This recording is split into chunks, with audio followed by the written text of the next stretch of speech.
Who would you like to go home with? What? I looked at the windows across from me in the dark room. I pointed at the announcer. Oh. The announcer laughed suddenly with a strange bark. Stop messing around.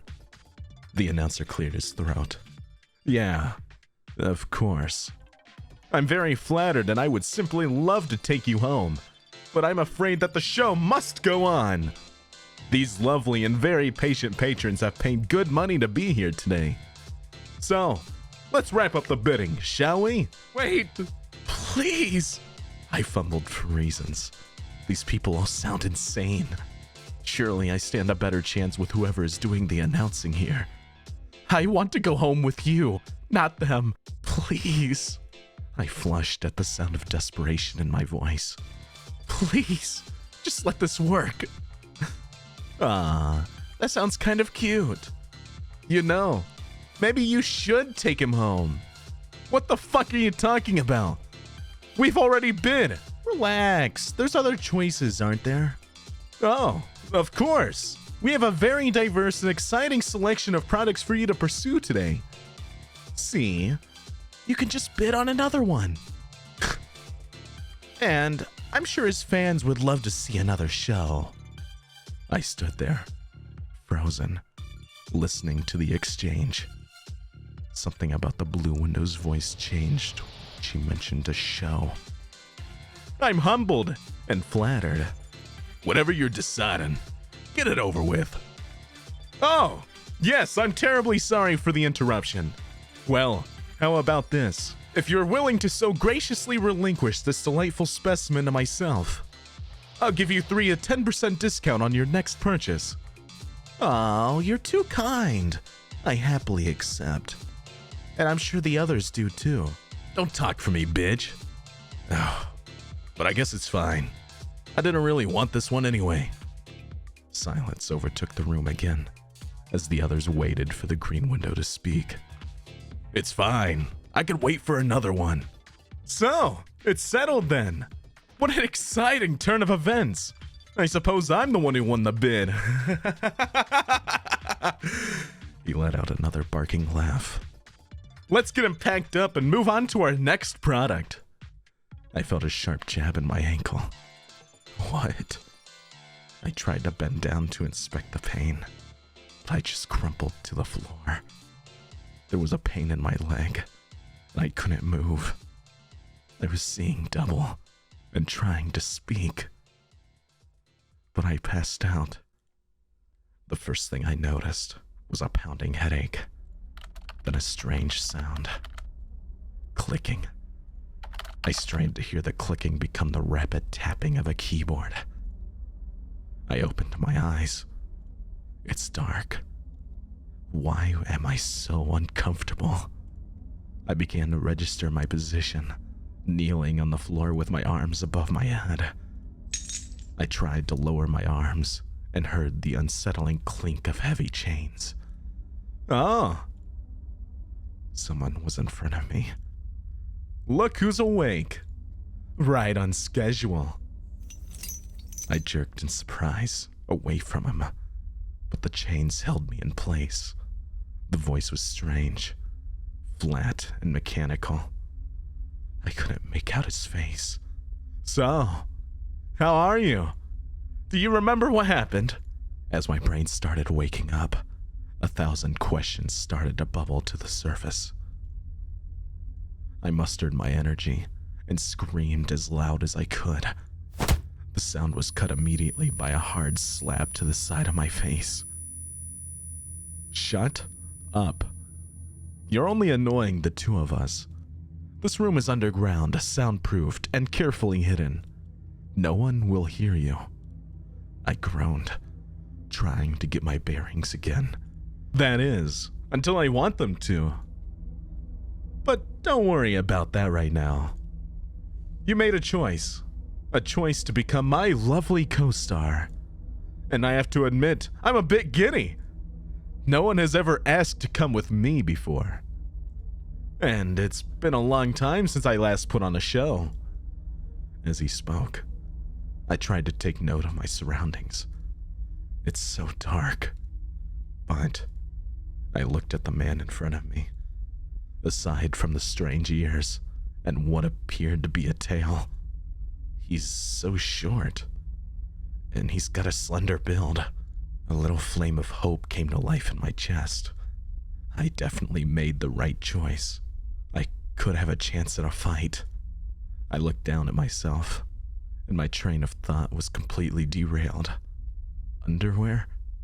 And it's lacy? This definitely isn't mine. Ah, yes, about your outfit. I thought it would be perfect for the first show. What do you think? I guess it's cute. Oh, you like it? It does look so cute on you. I spent quite a bit of time picking out the right set. We're going to have so much fun. And I just know chat will love you. Chat? The question popped before I could even think about it. Yes, darling. In just a few moments, we're going live. It's gonna be a big audience we've gathered. Oh, and I almost forgot. You can call me Fox. Everyone else does. He placed a finger up to my lips, and I felt an odd sensation of a claw above it. Don't worry. I don't need your name. I already know it. I opened my mouth to protest, but he had already turned away. I looked at the equipment surrounding me. There. Cameras? A deep fear started to creep up my throat. Wait, you can't film me? Shh. We're starting. Hello, can you hear me? How's the feed? I could tell he wasn't speaking to me. I couldn't quite see around him. Yes, you too. My goodness, you got in here so fast. He cleared his throat and stood up straight. Good evening, everyone. I'm so glad you could join me on such short notice. Oh, yes, I missed you too. Yes, my beautiful patrons of exquisite taste. Welcome back. He lifted his voice and spoke in a deeply expressive way to his audience. It overcame the mechanical flatness that seemed to be caused by his mask. I've got such a treat for you today. Fresh face. Please say hello to Jack. He was going to be used for our other business, but he wanted to come here instead. I squinted at the computer screen. It was some kind of chat room and a video feed of me. These people are watching me. What are you looking at? You sick fucks. Why aren't you calling the police? What's wrong with you? I strained against the chains. His sharp laugh cut through the air again. So feisty. We do love the spirited ones, don't we? Oh, and a big win for Diamond. Oh, you really do have such an excellent intuition. What the fuck is he talking about? What is this? I gritted my teeth. Yelling isn't getting me anywhere. Oh, Rancer, that is disgusting. Maybe later. Come on now, you guys. You know the drill. We need to pace ourselves. We need to make it last, right? Let's start small. He suddenly got close to me. He gently grabbed one of my pinky fingers. I tried to pull away, but my hands were shackled together and chained up. Get those bets ready. This counts as first blood. All right. He yanked my finger backwards with vicious force. My scream dissolved in a pained groan. I looked back up to him, half expecting him to be facing the computer, but he wasn't. He was staring intently at me. My hands were shaking as I tried to hold back tears. Not bad. Not bad at all. Should I leave it there or put it back? I opened my mouth and choked down a whimper before speaking. Put it back. He seemed pleased by my request. Of course. What was I thinking? He immediately grabbed my finger and pulled it back into place. The wet grinding sound in my hand made me feel sick, but I managed to endure it without screaming. And it did seem to feel slightly better. I flinched as he moved, but it was only to turn to the screen again. So, what do we think? Yes, I think so too. His tail swished behind him excitedly. Already? Well, with a donation like that, your wish is my command. So, feet, again pandemonium? I'm just teasing, of course. Let's see what we can do. He took a theatrical bow before stepping back towards me. Wait, don't. He ignored me completely as he bent down to my level. My protests cut off in surprise as he reached behind me and cupped my ass. I heard him breathing through the mask as he took a moment to squeeze the flesh. He slid his hand slowly into the crock of my legs. Then he pulled and yanked my shins out painfully from under me. I yelped as my weight dropped entirely to my shackled wrists above me. What are you doing? He continued to ignore me and adjusted the camera. Now that my feet were in front of me, I realized that they too were shackled together. I shuddered as he held one of my feet and rubbed them with his clawed thumb. Take a good look, boys. The glint of a knife seemed to stop my heart after a moment. Things are about to get messy. I tried to jerk my foot out of his grasp, but his grip was as tight as the iron shackles. Pain streaked up my leg as he pressed the tip of the knife into my soul. I clenched my jaw and tried not to scream. I didn't want to give these people what they surely wanted. I didn't want to look at what... He caught my gaze, and a knowing look crossed his eyes. He plunged the knife deep into the bones and tendons of my foot. I only realized I was shrieking moments later. Ah! We've got plenty of blood now. I was shaking uncontrollably, and hanging from my wrists made it terribly obvious. He's gotten nice and wet. What do you think, chat? He leaned closer to me. Should I have a feel? He didn't look at the screen or wait for an answer. No! He shoved his thumb into the wound of my foot, tearing another scream from me with his thick claw. No! My vision wavered as he massaged his thumb thoroughly into my wound. But you begged for this. Or did you forget? Please, I didn't. He flipped the knife in the show for the camera. You did. And I think chat would like to see some more blood. Isn't that right? He finally relinquished my foot and turned to his monitors. After reading for a moment, he chuckled. You guys are so one-track minded, and that's why I love you. As the pain from my foot turned into a dollar ache, I noticed the pain in my wrists again. I struggled to get my feet back from under myself. And then he noticed. Here, let me help you with that. I cursed myself for flinching from him again, but he simply pushed my legs back into their first position. Now, chat is still thirsty. What do you think? Fuck you. He sharply laughed. I had a feeling you'd say something like that. He leaned in close to me and lowered his voice to a whisper. Chat adores the feisty ones. He moved to give a clear view for the cameras. He raised the knife, my blood still clinging to the edge. I sucked in a breath in preparation as he lowered it to the skin of my chest. He raked it shallowly across my body, slicing apart the lacy top he dressed me in. It stung, but I kept my composure as well as I could for a moment.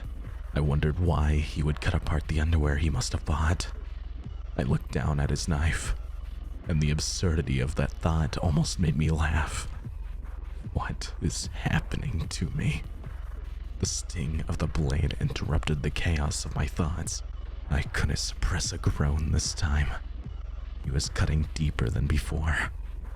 A hot trickle of blood made its way over to my heaving chest. I barely registered a low hum coming from him as he stroked his warm fingers over my bloodied chest. The sensation made me shiver involuntarily. Lovely! He raised the knife to my collarbone. I winced before the knife touched me, but it didn't prepare me for this intense pain. I couldn't help but cry out. It hurt so much worse than the other cuts. His other hand dipped my waist. My composure was breaking, I could feel it. He kept cutting, and I kept crying. When I raised my voice, his hand squeezed my waist, digging claws into my skin. I glanced down and choked. My entire body was covered in blood now. Is he going to kill me like this? As if he could read minds, he stilled his hand and leaned in close. I could hear him breathing hard through the mask. I didn't dare speak. His ears twitched towards the computer, and then he stood up. He wiped off the blade as he read the words on the screen. Yeah, I got a little carried away. But can you blame me? His hips swayed to the side, as if all he'd done was some kind of charming foible. Oh, wow! Thank you for such a very generous donation, wound fucker. Is there something special you'd like to see? Anything for my most loyal customer? Huh? Oh, of course, is that all? He suddenly turned back to me. God, no more. He circled behind me and crouched in a fluid motion. I flinched at the sound of a metallic click, but to my surprise, the wrist shackles were disconnected from the chain above me. I fell forward clumsily until I was caught by clawed hands. No, come on back up here. He pulled me back upright onto my knees against him. With a surprising firmness, my hands were still bound by the shackles, but I relished the release of the strain from my hanging. But my relief was short-lived as he grabbed my chin from behind and forced me to look into the cameras. You've been so quiet, darling. Why don't you say something nice for your admirers? His claws dug into my cheeks in a direct contrast to his silky, sweet tone of voice. Please. I don't want to die. My voice trembled and broke. I didn't care. He gleefully pressed his face beside mine. You're so cute. I could just eat you up. Something wrapped around my neck from behind. A wave of panic washed over me as I tried to grasp it with my bound hands. It was some sort of cable pulling me tighter and tighter. I couldn't grab it. I can't breathe. I tried to throw myself to the side, but all it did was tighten the wire around my neck. With increased urgency, I clawed at my own neck. I can't. You know, wound fucker. Panic eclipsed all other sensations. I dug my own fingertips deep into my neck. I think I snaked this one from your boy. It wouldn't move. It's too tight. I can't. The shackles on my wrists got heavier and heavier. It was a little funny, actually. I think he was a bit upset. The wire. I have to. My shaking hands kept dropping as I mentally screamed at myself to lift them, to pull the wire off, to do anything. He has a good taste, just like his old man. My hands fell into my lap like lead. My vision darkened. Fox's voice became jovial static. I couldn't feel anything. Nothing at all. And then something hit me. My desperate lungs tore a violent inhale from the air. My body exploded into a terrible mess of coughing and sobbing. I began to writhe against the ground. When did I fall? What is happening? We can wrap it up with, how's it going, sweetie? Fully Loaded wants to see you perform. I was still gasping. I could barely understand what was happening. You need to wake up! He grabbed my head. Before I could register what was happening, he slammed my face into the floor. I felt the crunch on the front of my face throughout my whole body. I was fully paralyzed with agony. He pulled my wrists up and reattached them to the chain above. Blood streamed down my face. I couldn't do anything but stare in shock. He grabbed the sides of my head and forced me to look straight ahead. Are you guys ready for the finale? He pressed himself into the back of my head. I froze in recognition as I felt his erection rub up against the nape of my neck. I was surprised to feel him let go and walk away. When he came back, my blood ran cold. He waved a gun in clear view of the cameras. No, wait! I'm not going to kill you. If you do your job good anyway. Actually, he turned to his monitors. Why don't we play a little game? It'll be fun! I heard the rapid tapping of a keyboard. I've made a pull. He turned back to me with a horrific glint in his eye. I cringed involuntarily as he approached me and raised the gun to my face. Jack here is going to open his mouth, and he's going to give the barrel of this gun the best blowjob we've ever seen. What? And you guys will vote whether or not I pull the trigger. What do you think? I trembled as he reads the screen. He looks back at me. You'd better get to work. They've already started voting. I refuse. I'm not going to do that. He's going to kill me anyways. I might as well keep my dignity. Oh, really? Are you sure? You heard me. He glanced back at his monitor. Oh my. Chat seems to have made up their mind. Well, thank you all for joining me for a wonderful stream. Everybody say bye-bye. He looked back at me. Bye-bye.